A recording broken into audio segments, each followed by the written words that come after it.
திரு கனகராஜ், இங்க இது நேரடியா மதச்சார்பின்மையின் பேசுறதோ அல்லது மத நல்லிணக்கம் குறித்து பேசுகிற போதோ அது சிறுபான்மையினர் வாக்குகளை குறிவைத்ததாக மாறுகிறது அப்படின்னு அவர்கள் சொல்கிற அதே நேரத்தில் பிரதமர் மோடி அரசு பதவியேற்றதற்கு பிறகாக 74% வெறுப்பு பேச்சுகள் அதிகரித்திருக்கிறது அப்படின்னு முதலமைச்சர் சொல்றாரு. எந்த அடிப்படையில்? முதலமைச்சர் சொன்னது கூட கொஞ்சம் குறைச்சி தான் சொல்லியிருக்காரு.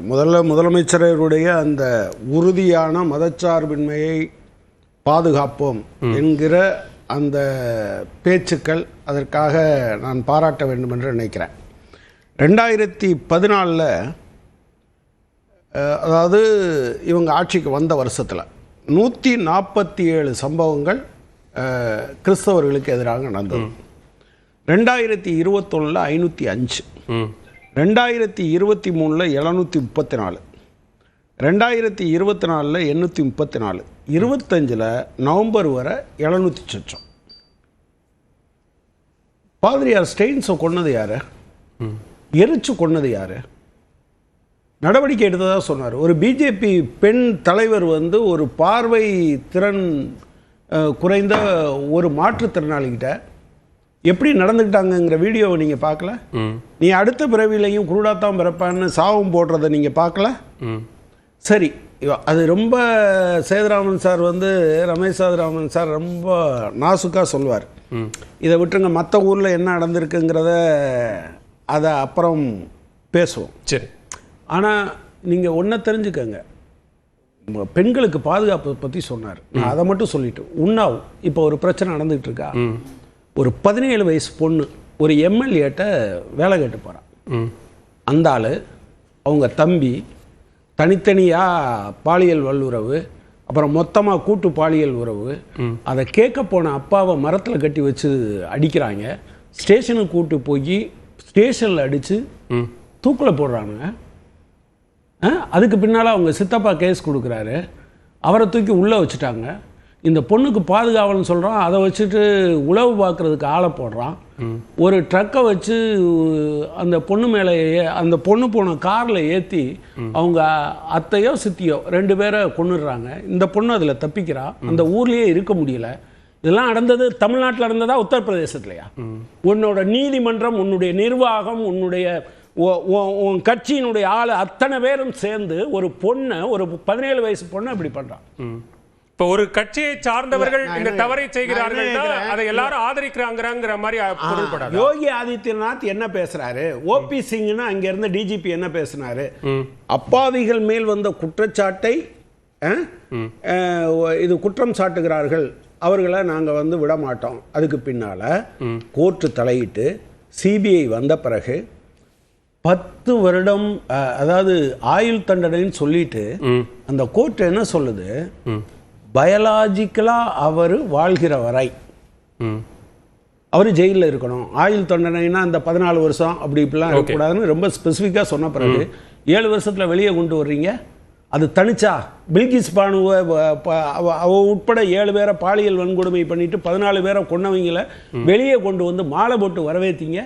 அக்லக்னு ஒருத்தர் மாட்டு கறி வச்சிருந்தாருன்னு சொல்லி அடிச்சு கொண்டுட்டு இது அந்த கேஸை கவர்மெண்ட் விட்ரா பண்றேன்னு சொல்லிச்சு. இப்பதான் ஒரு கோர்ட்டு இல்ல நீ பண்றது தப்புன்னு சொல்லிச்சு. நான் மற்ற ரமேஷ் சேதுராமன் இன்னொரு வியூகம் அதுல சொல்றாரு, வேற யாராவது கூட ஒரு காவி துண்டை போட்டுக்கிட்டு ஜெய் ஸ்ரீராம்னு சொல்லிட்டு ஒரு கலவரத்தை ஏற்படுத்துவதற்காக அப்படி சொல்லிட்டு போகலாம் இல்லையா? நீங்க உடனே அதை இந்து அமைப்புகள் தான் செஞ்சிச்சு, இவங்க தான் செஞ்சாங்க. இந்த அமைப்புங்கிற வார்த்தையை நான் கண்டிக்கிறேங்க. அது என்ன இந்து அமைப்பு? இந்துக்களுக்கு இவங்க ஏகபோகமா? இந்துக்களுக்கு இவங்களுக்கு என்ன சம்பந்தம்?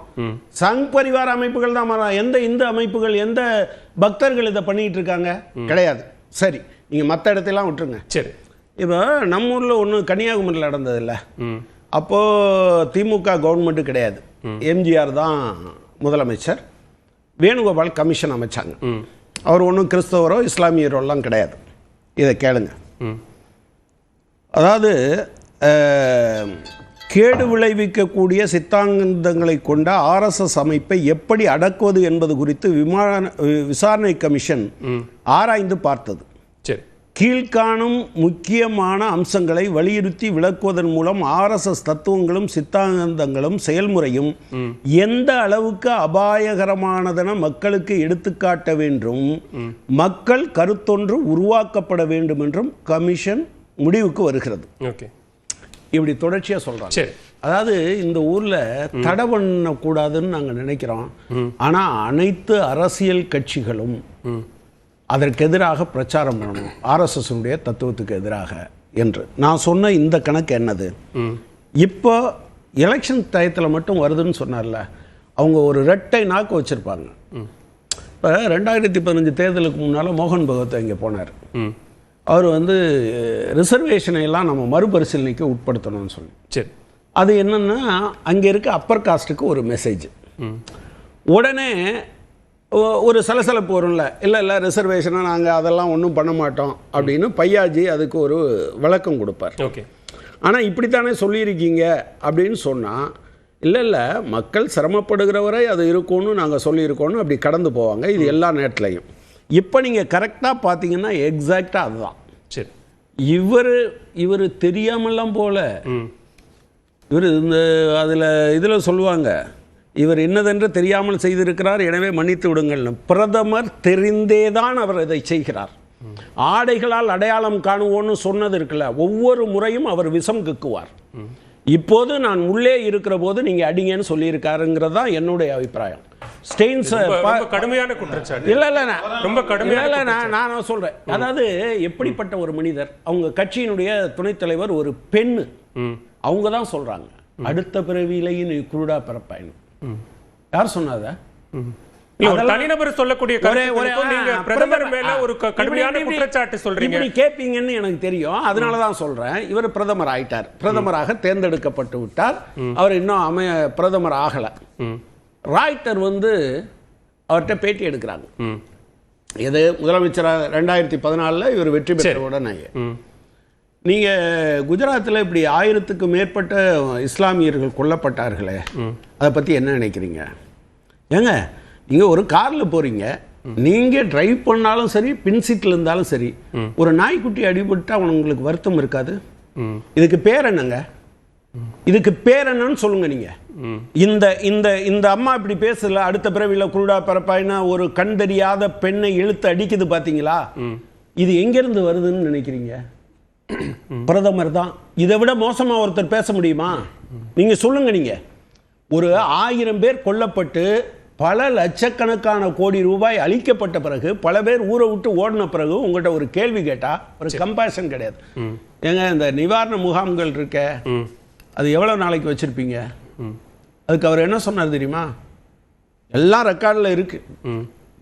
அதாவது, குழந்தை பெறும் தொழிற்சாலைகளை நாங்கள் பராமரிக்க விரும்பவில்லை, விரைவில் மூடிவிடுவோம். இந்த நாட்டில் அப்படி ஏதாவது ரெக்கார்ட் இருக்கா? திரும்ப திரும்ப அவங்க போய் சொல்லுவாங்க, திரும்ப போய் சொல்லுவாங்க. ஒன்று அடுத்து நீங்க வந்து திருப்பரங்குன்றத்தை பத்தி பேசினார். இன்னைக்கு ஸ்தானிகர்கள் சொன்னது சம்பந்தமான ரிப்போர்ட்டு 94 என்ன சொன்னாங்கன்னா ஹிந்துல வந்திருக்கு. சரி. அன்னைக்கு இந்த மாதிரி 94 எந்த அரசாங்கம் இருந்தது? கலைஞர் முதலமைச்சராக இருந்தாரோ? அன்னைக்கு கோர்ட்டில் அவங்க ஸ்தானிகர்கள் என்ன நெருக்கடி கொடுத்து அது கொடுத்து, அதெல்லாம் ஸ்தானிகர்கள்னா அது அவங்க என்னது? அதைத்தான் சொல்றேன். அவங்க போய் என்ன சொல்றாங்க, அங்கே ஏத்தணும்னு சொல்றாங்க. அது தப்பு, ஆகம விதிகளுக்கு எதிரானது. திருப்பரங்குன்றம் தற்செயலாலாம் வரல. திருப்பரங்குன்றம் வருது, கோயில் பெருமாள்பட்டி வருது, அங்கே பைங்குளம் வருது. எல்லாத்தையும் ஒரே நீதிபதி கையாளுகிறார், எல்லாத்துலேயும் ஒரே மாதிரி கண்டெம்ட் பெட்டிஷன் போடுறார், எல்லாத்துலேயும் உடனே தீர்ப்பு சொல்றார். இது எல்லாம் இவர்களுடைய ஒட்டுமொத்த வலைப்பின்னலின் ஒரு அம்சம் என்பதை கணக்கில் கொண்டால் கடுமையான குற்றச்சாட்டுகளை வச்சிருக்கீங்க. கோயிலை இடிக்கிறாங்கன்னு சொன்னாங்கல்ல, ஒன்றை மட்டும் சொல்லிடுறேன். ஆர்எஸ்எஸ் ஒரு கட்டணம் கட்டுது, அது வந்து ஒரு என்ஜிஓ, அது வந்து இதெல்லாம் கட்ட வேண்டியதில்லை, இது டாக்ஸ் எல்லாம் கட்ட வேண்டியதில்லை. ஒரே ஒரு நிமிஷம் இதை மட்டும் சொல்லி முடிச்சிடறேன். ஒரு 5 லட்சம் சதுர அடியில் ஒரு 36 ஃப்ளோர் கட்டுறாங்க டெல்லியில். சரி. பக்கத்தில் ஒரு கோயில். யார் வாங்கி கட்டின கோயில்னு நான் அப்புறம் சொல்கிறேன், அந்த இடத்தையெல்லாம் வாங்கி கட்டினதுன்னு. சரி. பார்க்கிங்க்கு இடம் இல்லையா, இடிச்சிட்டாங்க. இதை ஒரு கவர்மெண்ட் பண்ணியிருந்தா இந்து விரோத அரசாங்கம்னு சொல்லுவாங்க. இல்லைன்னு மறுக்க சொல்லுங்க பாப்போம். இப்போ முதற்கட்ட பார்வையை எடுத்துக்கிறேன், நம்ம தொடர்ந்து பேசலாம்.